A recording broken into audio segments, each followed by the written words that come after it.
Hello and welcome to Camp, the Catholic Audiobook in a Month podcast. My name is William Wilson, and today is day 5 of The Little Way of Spiritual Childhood by Father Gabriel Martin.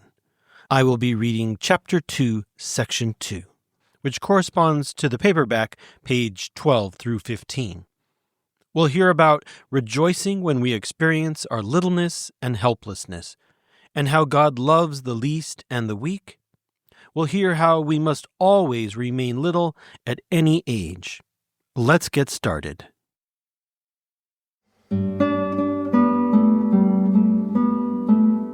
Section 2. How humility of heart, which is the secret of strength for the very little one, introduces him into the little way and draws upon him the favors of Jesus. But there are very few souls who accept without reserve this childlike littleness, and who sincerely rejoice when they are permitted to experience their weakness and their helplessness. The majority willingly enough recognize themselves as weak, but up to a certain point, and often, too often, they wish also to preserve consciousness of their own strength. When all goes in accordance with their desires, and they feel generous and well-disposed, willingly they believe, like the psalmist in the midst of abundance, that nothing will cast them down. But if, an hour later, distaste, weariness, or some particular difficulty arise, they imagine that all is lost. And indeed, one sees them totter and fall, first into imperfections, and then discouragement. These souls have not understood true humility. They have not understood that what constitutes the strength of the wee child is its very weakness, that the weaker and the more helpless it is of itself, the more eagerly do we hasten to its aid. To a child more grown, we do not dream of giving the same care nor lavishing the same attention as on one just born. In like manner, does the good God incline with more love to the soul that he sees to be the least and weakest? Hear what he says in the book of Proverbs, "Whosoever is a little one, let him come unto me." But what is he going to do to this little one? Why does he invite him to draw near? Our saint has already sought to learn, and it is by interrogating the throbbings of love of the adorable heart of him who is Father before all fathers and above all fathers, that she has found the response and discovered the secret of her little way. As a mother caresses her child, so will I comfort thee, saith the Lord. I will carry thee upon my bosom, and I will cradle thee upon my knees. Having cited this text, she adds, never came words more sweet, more tender, to gladden my soul. She came, in fact, to find in them the object of her most ardent desires. She was seeking a very direct little way of going to God. Better than that, feeling that she was too little to climb the rugged steps of perfection, she wanted to find a lift to raise her up even unto Jesus. And now the words of eternal wisdom have suddenly discovered it to her. Thine arms, O Jesus, are the lift which must raise me up even unto heaven. For that I need not grow greater. On the contrary, it is necessary that I remain little, that I tend to littleness ever more and more.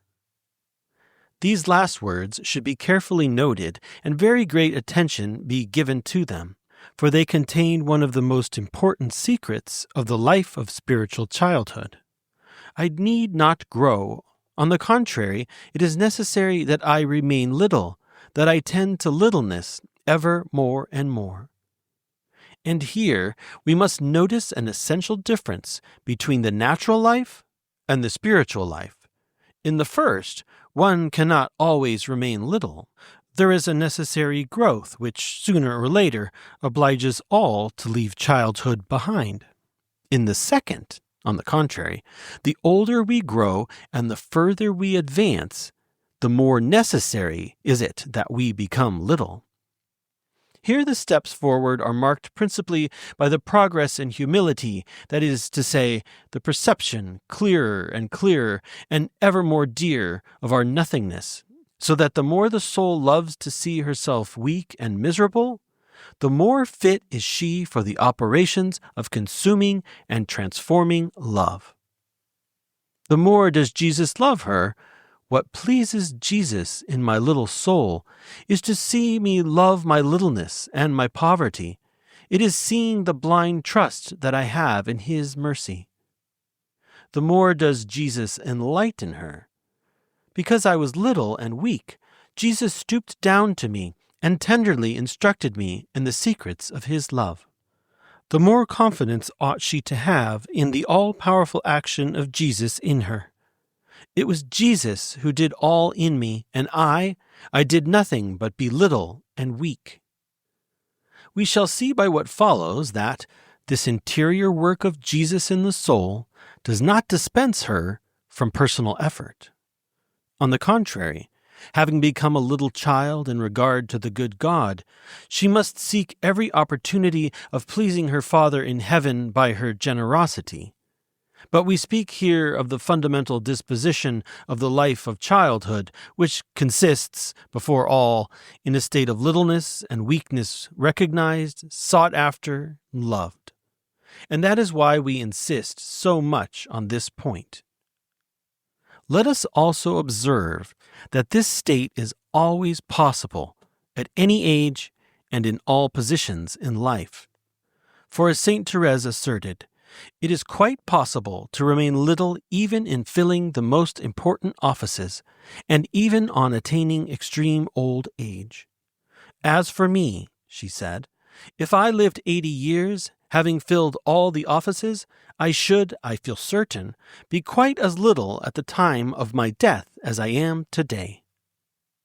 This remark was not without profit.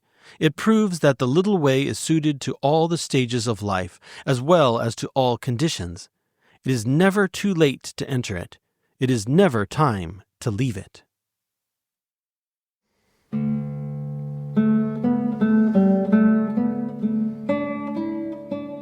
That's all for today. I hope you enjoyed the reading. Tomorrow I will read Chapter 3 on how the spirit of poverty shelters the soul from want by making her look to God for all things. If you have enjoyed today's podcast, please subscribe, rate, share, and help us grow. Also, please check out oratebooks.com, featuring the 2-volume set, The Practice of Mental Prayer by Father Momignier, one of the clearest handbooks on mental prayer we have seen. That's oratebooks.com. To learn more about us and for past episodes, please visit camp.fm. Thanks for listening, and I'll see you tomorrow.